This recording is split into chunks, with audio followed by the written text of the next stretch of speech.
Pride and Prejudice, Chapter 9. Elizabeth passed the chief of the night in her sister's room, and in the morning had the pleasure of being able to send a tolerable answer to the inquiries which she early received from Mr. Bingley by a housemaid, and some time afterwards from the two elegant ladies who waited on his sisters. In spite of this amendment, however, she requested to have a note sent to Longbourn, desiring her mother to visit Jane and form her own judgment of her situation. The note was immediately dispatched, and its contents as quickly compiled with Mrs. Bennet, accompanied by her two youngest girls, reached Netherfield soon after the family breakfast. Had she found Jane in my apparent danger, Mrs. Bennet would have been very miserable, but being satisfied on seeing her that her illness was not alarming, she had no wish of her recovering immediately, as her restoration to health would probably remove her from Netherfield. She would not listen, therefore, to her daughter's proposal of being carried home, neither did the apothecary, who arrived about the same time, think it at all advisable. After sitting a little while with Jane, on Miss Bingley's appearance and invitation, the mother and three daughters all attended her into the breakfast parlour. Bingley met them with hopes that Mrs. Bennet had not found Miss Bennet worse than she expected. "Indeed I have, sir," was her answer. "She's a great deal too ill to be moved. Mr. Jones says we must not think of moving her. We must trespass a little longer on your kindness." "Removed!" cried Bingley. "It must not be thought of. My sister, I am sure, will not hear of her removal." "You may depend on it, madam," said Miss Bingley with cold civility, "that Miss Bennet shall receive every possible attention while she remains with us." Mrs. Bennet was profuse in her acknowledgments. "I am sure," she added, "if it was not for such good friends, I do not know what would become of her, for she is very ill indeed, and suffers a vast deal, though with the greatest patience in the world, which is always the way with her, for she has, without exception, the sweetest temper I have ever met. I often tell my other girls they are nothing to her. You have a sweet room here, Mr. Bingley, and a charming prospect over that gravel walk. I do not know a place in the country that is equal to Netherfield. You will not think of quitting it in a hurry, I hope, though you have but a short lease." "Whatever I do is done in a hurry," replied her, "and therefore if I should resolve to quit Netherfield I should probably be off in 5 minutes. At present, however, I consider myself as quite fixed here." "It is exactly what I should have supposed of you," said Elizabeth. "You begin to comprehend me, do you?" cried he, turning towards her. "Oh yes, I understand you perfectly."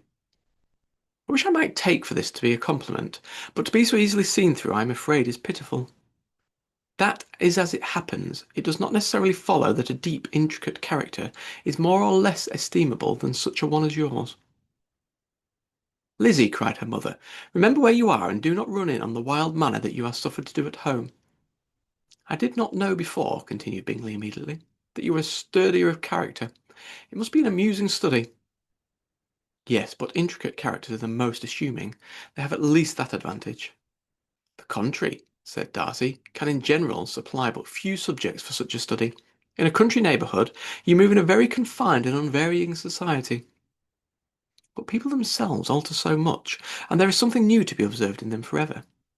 "Yes, indeed," cried Mrs. Bennet, offended by his manner of mentioning a country neighbourhood. "I assure you there is quite as much of that going on in the country as in town." Everyone was surprised, and Darcy, after looking at her for a moment, turned silently away. Mrs. Bennet, who fancied that she had gained a complete victory over him, continued in her triumph. "I cannot see that London has any great advantage over the country, for my part, except the shops and public places. The country is a vast deal pleasanter, is it, Mr. Bingley?" "When I am in the country," he replied, "I never wish to leave it, and when I am in town it is pretty much the same. They each have their advantages, and I can be equally happy in either."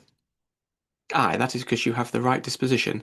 But that gentleman," looking at Darcy, "seemed to think the country was nothing at all."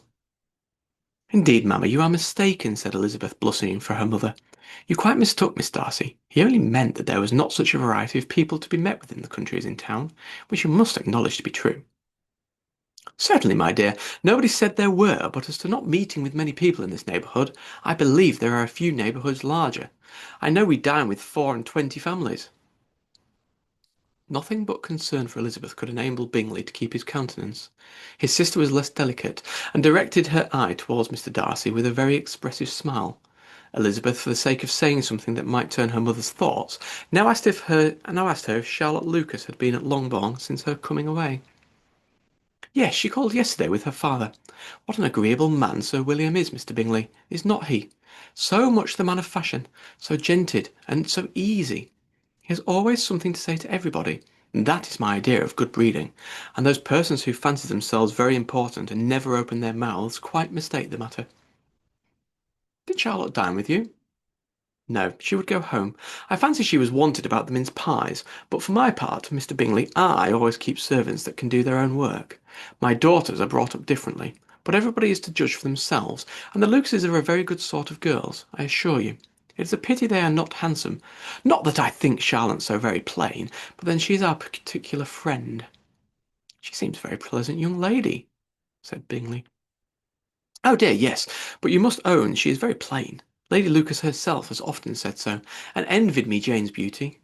I do not like to boast of my own child, but to be sure, Jane one does not often see anybody better looking. It is what everybody says. I do not trust my own partiality. When she was only 15, there was a gentleman at my brother's gardener's in town, so much in love with her that my sister-in-law was sure he would make her an offer before we came away. But, however, he did not. Perhaps he thought her too young. However, he wrote some verses on her, and very pretty they were. And so ended his affection, said Elizabeth impatiently. There has been many a one, I fancy, overcame in the same way. I wonder who first discovered the efficacy of poetry in driving away love. I have been used to consider poetry as the food of love, said Darcy. Of a fine, stout, healthy love it may be. Everything nourishes what is strong already. But if it only be a slight, thin sort of inclination, I am convinced that one good sonnet will starve it entirely away. Darcy only smiled, and the general pause which ensued made Elizabeth tremble lest her mother should be exposing herself again. She longed to speak, but could think of nothing to say, and after a short silence, Mrs. Bennet began repeating her thanks to Mr. Bingley for his kindness to Jane, with an apology for troubling him also with Lizzie. Mr. Bingley was unaffectedly civil in his answer, and forced his young sister to be civil also, and say what the occasion required. She performed her part, indeed, without much graciousness, but Mrs. Bennet was satisfied, and soon afterwards ordered her carriage. Upon this signal, the youngest of her daughters put herself forward. The two girls had been whispering to each other during their whole visit, and the result of it was that the youngest should tax Mr. Bingley with having promised on his first coming into the country to give a ball at Netherfield. Lydia was a stout, well-grown girl of 15, with a fine complexion and good-humoured countenance, a favourite with her mother, whose affection had brought her into public at an early age. She had high animal spirits, and a sort of natural self-consequence, which the attentions of the officers, to whom her uncle's good dinners had brought her very easy manners, recommended her, had increased into assurance. She was very equal, therefore, to address Mr. Bingley on the subject of the ball, and abruptly reminded him of his promise, adding that it would be the most shameful thing in the world if he did not keep it. His answer to this sudden attack was delight to her mother's ear. I am perfectly ready, I assure you, to keep my engagement, and when your sister is recovered, you shall, if you please, name the very day of the ball. But you would not wish to be dancing while she is ill. Lydia declared herself satisfied.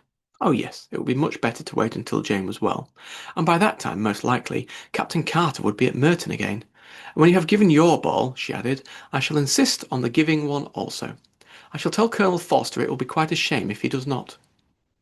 Mrs. Bennet and her daughters then departed, and Elizabeth returned instantly to Jane, leaving her own and her relations' behaviour to the remarks of the two ladies and Mr. Darcy, the latter of whom, however, could not have prevailed to join in their censure of her, in spite of all Miss Bingley's witticisms on fine eyes.